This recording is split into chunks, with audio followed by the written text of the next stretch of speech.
So guys, it's been 763 miles riding my Onewheel Pintex in 6 months, and I am loving it. So as you can see here, this is, I've switched everything back out really to default.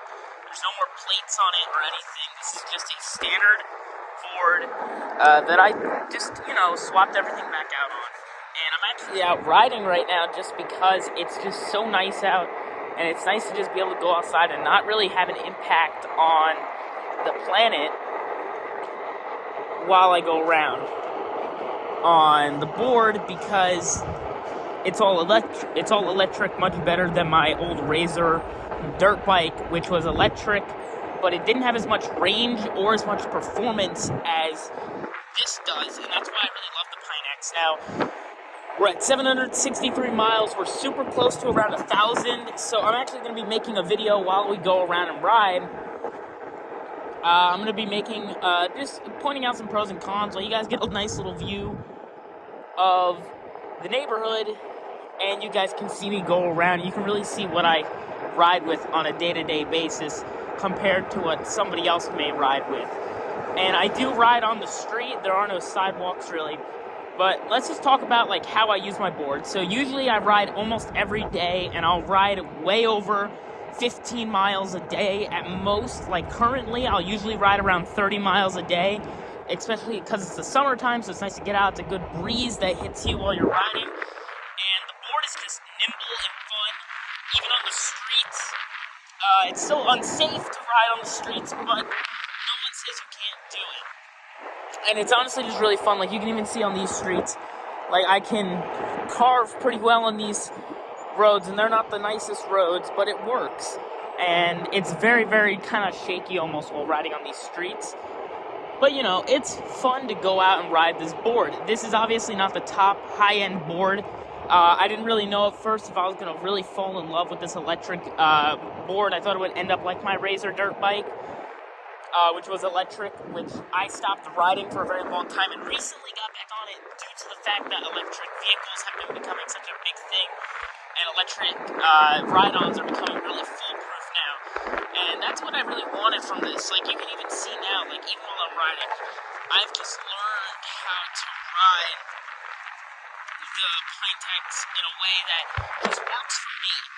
Now, I will be hopefully getting the GT at some point, because as much as I love this one, at around 763 miles is what the odometer is currently posting.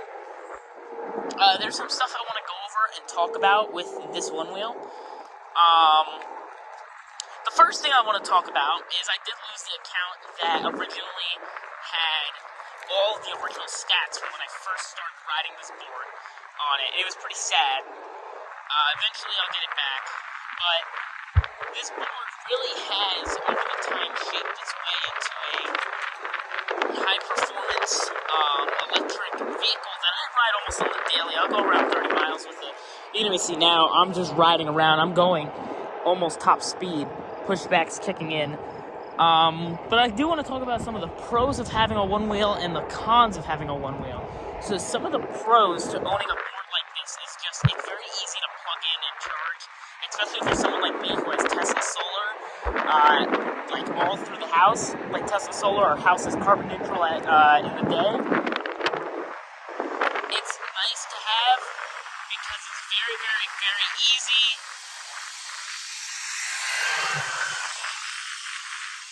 gas. It's very, very, very easy to just put this in and charge carbon neutral, and I don't have to worry about having a giant exhaust pipe a couple miles away powering my board every day. My board is carbon neutral and charges 100% by around the time the sun sets. If I'm riding in the morning and I'm going out late, it tends to do that. You can even see now, that movement was because there was a car coming down here, and I just missed I just dodged the car. And it's honestly very fun to come out here and just enjoy the stuff going on outside. I love my Onewheel. I would not ask for a different Onewheel to start off with. I did originally want to get the Pint as a starter board just because I tend to ride, as when I first got the board, I did not ride as much as I do now, so it did not contemplate me getting a board with 18 miles of range. It was more of like, oh, just get the board with the lowest amount of range, just the cheapest price. It's the same as this one, just a little bit lighter and a little bit more, inexpensive for somebody who's just starting out riding on one of these things. And I had fought against it and ended up paying the extra money to get a Pintex, which at the time they were sold out, so I was lucky I even got one. And my friend has the GT, and I plan on riding the GT again at some point when we go do another vlog with the Onewheels. Expert Yump. But it's honestly really fun. Now you can see, like, right now, I'm going pretty quick, and I've been going around, and I've been talking for about 5 minutes now.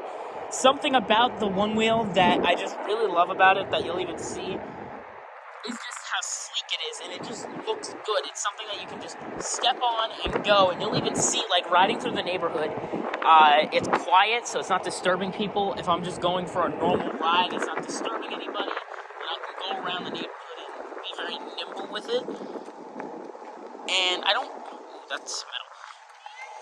And I don't get in the way of people because it's just so easy to say, oh, car's coming? Let me just pull to the side. And also the controls are much easier to learn compared to, say, a legit Onewheel GT or a different board that has boasts the same things. As you can see, the Onewheel boasts like just being able to lean back to brake and lean forward to go forward.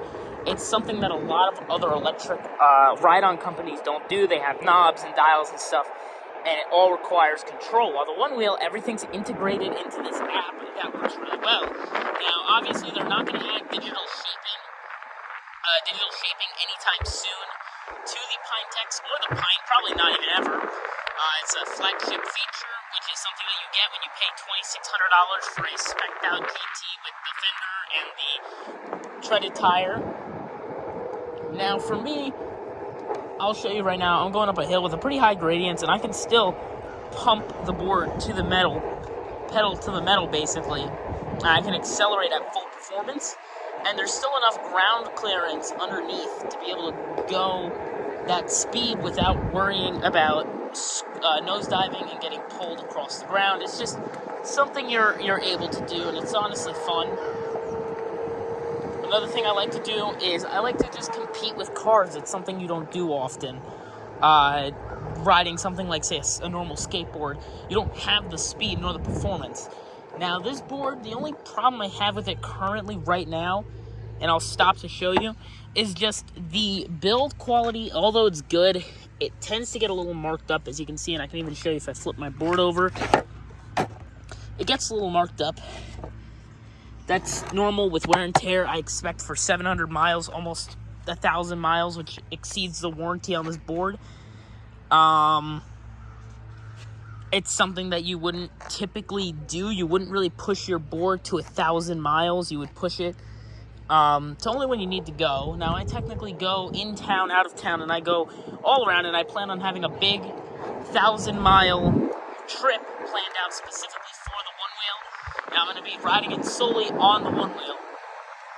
It's going to be a couple days, but it's going to be at least 100 miles in 10 days, and I want to have it 100 miles every day for 10 days and get to 1,000 miles again.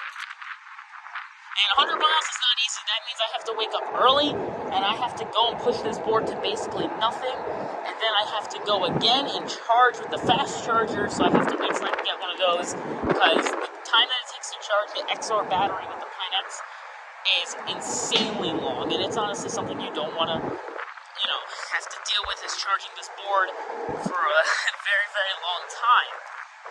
Something else you'll see is, like, I'm going downhill right now, and pushback is kicking in. That's something that's not really nice, is going downhill pushback. Though it keeps you steady on the board as you're going downhill, you don't expect it to do that, so something that can happen is I could slip out from under the board. It's just something that could happen due to me riding at an exceedingly high speed. I'm going 16, 17 miles an hour normally on this board, with the little drops to 12 and 13. It's just something, that I do. Now, I have not replaced any parts on this board except from, you guys seen from the other videos, I had the green bottom plates and the green side rails. Those were the only pieces I had replaced on this board. Nothing else has been replaced at all. Not even the foot pads. The grip tape was really the only other thing I did, just because it's a grippier grip tape and it works. But also something I don't like about the Onewheel is something like this. Like, this is a dip here. If I'm accelerating, the front of the board dips down because it hit the bump. Now, this is obviously something you can't really control. This is something decided by the rider, depending on how hard they're really leaning on to accelerate. But for someone like me, who's a pretty hard-headed rider, who's fallen a couple times off of this thing, it's not bad and it's not difficult to learn. It's just you need to have the core balance that you normally don't get from riding a normal skateboard. Obviously, there are some things like the pushback kicks in a couple miles earlier than it normally does on the GT, which is kind of unfair, and it's also super aggressive too. And also, I just think the range is really limited on this board for something that has so much performance. If they had added maybe 20 to 22 miles, kind of like it gave the GT 30 to 32 miles, I think it would have been future-proof, really, and I would not upgrade. But I am going to be upgrading to a new Onewheel just because, like, the battery's doing fine. This battery is maybe degraded 2%. Like, maybe it drops 2% faster. It goes from 98 to 90, maybe a little bit quicker than it did when I first got it, but it's not. It drains so fast that I can't go long distances. I'm still going 15, 16, 17 miles an hour and still pushing on this board without having to worry about the fact that I'm running out of energy and I'm going to have to turn around. There was one time I had range anxiety. I had a lot of it, actually. I was heading to my friend's house and I had just finished riding about 20 miles and my board was on 6%. And I was coming back to, I was going to his house, and we actually had to tap into a store's charging outlets because I was running low on range, and that's something that I don't typically do, is I don't typically borrow outlets from another store or something to charge, because my board is always charged. I just happened to not be paying attention to the range, and it went down, and I was out later than I expected. But you can even hear it now. It's not too loud, considering I don't plan on replacing this tire any sooner than anybody else really would. I plan on replacing it once it actually starts to show performance issues. Because I like to get the most out of my products, and something like even like my phone, I use my phone, I set my camera settings to the absolute max, just so you guys get good quality content. But I'm also getting the most out of my camera. You can see the pushback kicking in here. You can really see it's really leaning. Something else, though, is that the fender was really a good option to get. Always get a fender when you get a Onewheel, or else every little ounce of rubble or dirt that you go over will shoot up into your shoes, and you won't have to clean out your shoes. So, just to save you the time and effort, get a fender. It's worth the extra $50, and I plan on getting the carbon fiber one at some point. I plan on blacking out this board at some point, just making it all gray, just because it just looks better in gray. I love the colors. It's a very fun, colorful board. It really shows. It says, hey, look at me, I'm fun. I like going out and having fun. So I really do got to thank Onewheel for making a product that is future-proof and is really designed to last. So I'm not going to stretch this out too much. I'll do a part 2 at 800 miles, and that will probably even be in the same day I filmed this one. But yeah, thank you guys so much for tuning in. This is The Spoof signing off, and I will see you guys later. Peace out. Bye-bye.